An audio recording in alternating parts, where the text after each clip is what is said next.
My name is Natalie and I'm the Public Engagement Manager for the Gloucestershire Road Safety Partnership. My job is very specific in the partnership, and that is to get us as close as possible to our customer base. And that is so that we can really understand the people that we're trying to communicate with, so that our programmes are direct, they're dynamic, and they're not wasteful. They are specific to the needs of our young people. So over the course of this presentation, I'm going to talk to you about a marketing research project that we've been involved in and the trialling of a couple of programmes that we're working on at the moment with our young people. Last year in Gloucestershire, we recorded our lowest ever year of casualties, and we are on our way to achieving our 2020 casualty reduction target. But last year, we lost and injured over 60 young people in our county, and that's a disgrace. So what are we doing about it? And who are these people? Well, you know, our picture very closely reflects the national picture. It's young men. They're 3 times more likely to die in our county than young women.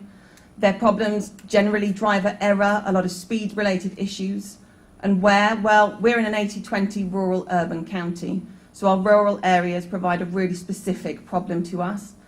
And when? Well, a lot of the weekends. But that's the data. And as a partnership, I'm trying to ensure that we are shifting from being data-led to customer-led, because that's my concern, is the people that we're involved in. So we're starting a conversation with our young people. So back in November, we employed a marketing research agency to conduct this survey for us. We wanted to look at the experience of being a young driver, the experience of being a passenger, and their beliefs. So we could start to look at what is the culture of being a young driver in Gloucestershire. What are they thinking as they're driving, and what are they doing about it? I'll tell you one thing, I wouldn't want to be young now for anything in the world. It's a really difficult age. They told us that many of them were still living at home, that their lives are pretty much controlled by their social dynamics. Who's the top dog? Who's the underdog? You know, popularity, unpopularity, the right clothes, the right outfits, the right car. That all the time they're developing their identity and their dynamics, and that being in a car is what's beginning to define them within their peer groups. They told us that being in their car was their bubble of independence. You know, a lot of them spoke about how their bedrooms at home would be filthy, but their cars would be absolutely spotless, because it was their first bit of them, their first way of projecting their personality into the world. And it was their chance to beat the system, you know, to escape this free world that they suddenly had access to. Our respondents spoke about only 1 in 6 of them had parental restrictions, and yet their car still provided them with the chance to get out and away from their parents. They also spoke about this cheap venue. You know, very few of them had enough money to go out and do anything, and a lot of them couldn't get into the pubs because they're too young. So for them, their car was this cheap venue. And we spoke to them a lot about media and marketing. You know, in my team, if we want to speak to them, what avenues do we need to be exploring? They spoke about this social media, as we've heard a lot today, but they also told us how fast that moves. One student told us, I'm on Twitter because my mum is on Facebook. And we start to see this real shift, you know, of Facebook being about mums storing photos of their children, but actually no longer being that useful for children and students in this age group. They are far more likely to be WhatsApping, Snapchatting, or tweeting, and they're doing so on the move. A lot of them were talking to us about using social media in their vehicle to photograph funny things on the road, to photograph their most dangerous journey, things that actually are truly horrifying. We, in our partnership, we've done, you know, the videos, the shocking content, and they spoke about how they are becoming immune to it as a generation because they see so much of it. For sort of cheap thrills, they're searching for it online themselves and then sharing those with their friends. Real life situations, you know, motorbikes smacking into the side of cars, and then they're sharing it. That's the content that they are finding entertaining. For me, I guess, as a marketer, the world becomes slightly different because they're self-streaming content. So they're not watching television, they're watching everything on iPlayer. So you can't go down the traditional advertising TV ad route. And the same with radio. They're not listening to radio in their cars. They are distracting themselves, tuning in their iPods because it's this other world of me, you know, everything that they want in their car. And quite frankly, road safety partnerships tend to embarrass them. Our take on the youth world is just a little bit embarrassing for everybody concerned. The average age of people in my office is about 46. You know, we're a lot older than the people we're trying to talk to, so we need to speak to them for them to tell us what they're after. Our guys spoke a lot about this age split, that if we want to communicate with them, we've got to realise that there is a big difference between the two age segments. To lump them together, we will end up talking to nobody. So this is my mate Billy. Billy is 17. When we spoke to Billy, he was 2 weeks post-test. He drives at weekends. His car is for him and his mates to rock around in. Billy's world has totally changed since he got his licence. He's the first of his friends. This new popularity amongst boys and girls has changed Billy's life, and he cannot believe that his ship has come in. He is the luckiest man on earth. And then we have Molly. Molly's 21. She's been driving for 4 years. She uses her car to get to work and to college. Molly is starting to see that life stresses, you know, they're starting to pick up for her, and they're starting to play out on the road. Molly is always late. She always drives fast. You know, you are starting to see these stresses play out in her driving. But she's becoming more responsible. Her car is an asset. It's her first biggest financial acquisition. But come the weekend, Molly is still 21, and she likes to go out and see her friends. Her car is less of a venue and more of a way to get to a venue. But some of these erratic behaviours are still evident. And if we want to talk to this age group, we need to split them. And our folk spoke very clearly about this split between planned behaviours, as we've determined that, and unplanned behaviours.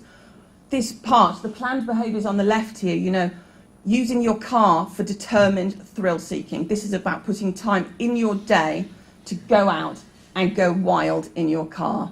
And that's about this, the racing, the cruising, the rites of passage dares. One young man spoke to us about a game that they play in the Forest of Dean called Gamble. Gamble is driving up to a junction without your lights on. You get to the junction and you shout, "Gamble," and you pull out. There are some very determined activities that we are hearing about, these rites of passage dares that we have to unpick. I wouldn't have known about that before the research, and for us as a partnership, that is terrifying. But the students also spoke about the ways that we could unpick it, this targeted prevention. They want to see the police on those routes to help them and to regulate their own behaviour. And then they spoke about the in-car distractions, you know, the unplanned, spontaneous recklessness. The music's too loud, this lone driving and speeding, the open road, they're late, they're dizzy, they're scatty. And that's what's motivating their behaviour. The one they also spoke about was cramming. Cramming, which again is a term that we weren't hugely aware of before. 6 or 7 students at lunchtime, they want to go to McDonald's, so they all climb into the car. I think the quote was, "We hide the smallest one in the boot and we go." Again, you know, these split seconds decisions that our young people are telling us, educate us, tell us why that's stupid, tell us we need to know what could happen if we do it. And then we asked them about the sorts of behaviours that they'd seen in the car. We assume from the research that the passengers are reporting the most evident behaviours. You know, the young people aren't likely to admit too much to some of these. So the top 3, you might determine them as sort of reasonable behaviours in the car, talking to your passengers.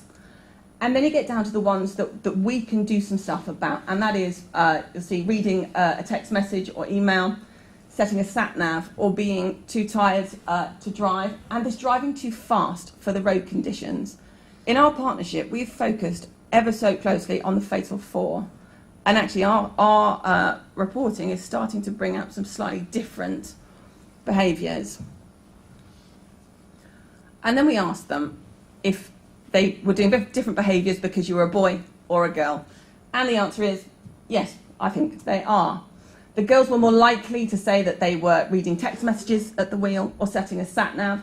The boys were more likely to report about speeding. And on both of those, however, you know, the drug and the alcohol thing features very low down in our reporting. And we've been hammering drinking drugs in the county. Perhaps we've done a great job, or perhaps we haven't been in a position before to truly understand what young people are doing in their cars. This you'll all have seen before. You know, people think they are better drivers than they are, and in Gloucestershire, that picture is exactly the same. We have more young men talking about being much more skillful than your average driver. This idea that you're better than average, and the untrue level of skill they think they have. And to counterbalance that, this level of fear and anxiety. And that is something that really concerns us in our partnership, that we have a third of young girls talking about feeling scared when somebody else is driving them. So this is a terribly trendy word cloud that the agency put together for us. This is the reasons why young people in Gloucestershire think young people crash, what their mates are doing that make them crash.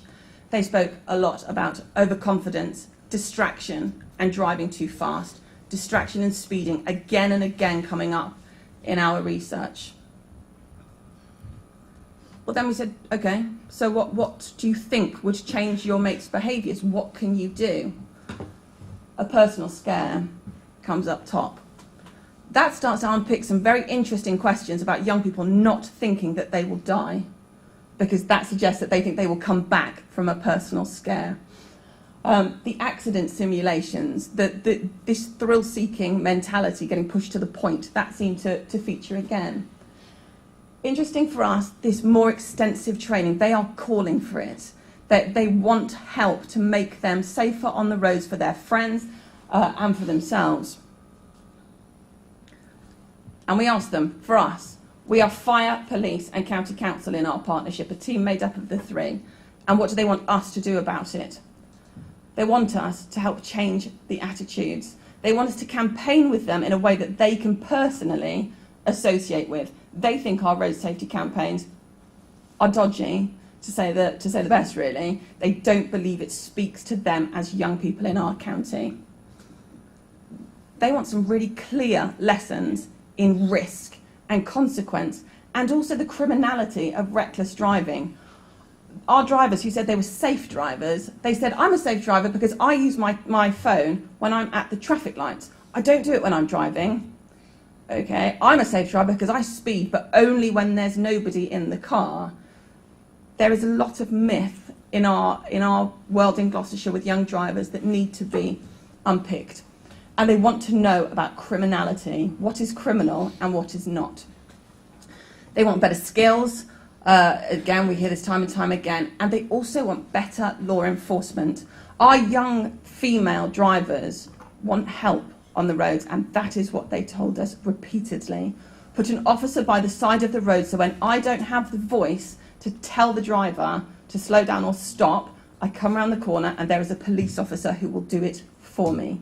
So where we spoke at the beginning of the social dynamics, they want the law to help them. So we've been looking and trialling some programs. This one is in its infancy. This is called the Design to Drive program, where our young people spoke about us not engaging directly with them through campaigning. We've been working with them. So with Gloucestershire College and Gloucestershire Media, we have had a 6-week engagement program. We go in and we speak to their design students about road safety and ask them to put a campaign together for us about an issue that they feel affects them and their friends. And these are some of them. The interesting one here, this one about, did you see how fast he was going, the gender play on speeding, and whether it's attractive or not, what that does for your personality.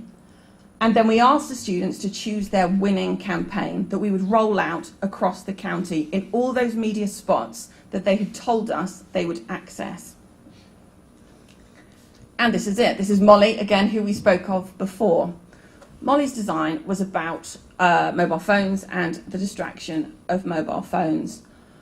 And her friends and her peers chose this, which perhaps is not one that we would have looked at ourselves, and that's what interests us. They like the font, they like the fact that it's talking to them as adults. You know, they can take information, they can interpret information. And you'll see the bus and the ad shell, that's right next to Gloucestershire College. So Molly had her campaign run out very specific locations around every education institution we've got in the county. I think that the cool term is peer-to-peer campaigning, peer-to-peer educating. We call it word of mouth. You know, Molly and her friends, they saw her artwork everywhere. They knew the campaign was underway. This campaign is still running, and of course we will formally evaluate it. But for now, we have built a brilliant relationship with the college, and they have agreed to act as our design agency for all future road safety campaigning in this age group. The next one, I keep hearing this Drive for Life thing, and now I'm thinking, oh Lord, but is a Drive for Life session. We launched this last year at Hartpury with Sophie Morgan and Drive IQ. At Hartpury, it was a full day. Hartpury is a college, a local college. It was a full day event. We've now really reduced this down to a 2-hour session that's delivered in our county safety education centre. It covers the areas the students spoke about. The speeding session is delivered by our ADIs. They come in and they conduct a very small speed awareness session. So they are being spoken to very, very directly and very clearly. We talk them through distractions. This collision investigation, our police guys bring in their collision investigation van, they set it all up, and the young people can see in very clear detail what happens should you crash. Drink and drug driving, we have these go-karts that they have a go on. You know, we want them to engage and we want it to be enjoyable. And we do look at real life crashes and consequences. They wanted to know. Cassie's mum came to this Drive for Life, and she delivers all those sessions. Cassie was killed at 14 on a road in Gloucestershire by a speeding driver. If you want to know what effect your speed has, you ask Cassie's mum, and she will stand next to you and tell you how much she misses her daughter. And that part of this session, certainly for the girls, it really impacts them. Then down to the bottom, this gender-specific training. The researchers showed us that girls and boys need to be treated quite differently in our road safety campaigning.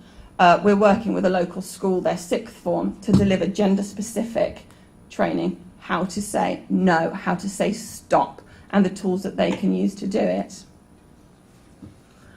And then this police section. As I say, our police team sits within our office. We are very lucky that we are a complete partnership. Where the young people spoke about this need for the law, we're working on it. So we're building the Gloucestershire Road Safety Academy. It will be a central hub for training for PCSOs, special constables and police officers around those issues, certainly of speeding and of distraction, and they will be trained so that then they can go out and deliver for us. We face the cuts like everybody else. Our outbound education has shrunk dramatically in our team, but we can use the police to deliver it, and they will be seen by the students. We've also given everybody in Gloucestershire who wants it access to police collision data. What this means is our driving instructors have the tablets in their cars. They can go through our road safety website, and as their student sits next to them, they type in the student's postcode. The postcode then brings up a map of every collision that's happened within a 5-mile radius of that student's home address. So they can see at that junction somebody died. At this junction, you know, they suffered a life-changing injury. So they can see clearly in front of them that the crash isn't a million miles away. It's very evident in their locality. Our Police and Crime Commissioner, he's hot on young driver safety, and he's investing. He's putting 120,000 in for a new post that will last 3 or 4 years to drive young driver safety. And then this targeted enforcement. We're working with our special constabulary and our roads policing unit to target specific areas where the students had identified, you know, we go to the gravel pits, we drive this A road, this B road, to be visible where we are asked to be visible. So that's how we're really trying to push this law enforcement section. And that's it. Those are the last ones that just cover pretty much what I've just said. The final report of the research is available. If you want it, speak to myself and I can get a copy of it sent out to you. Thank you very much.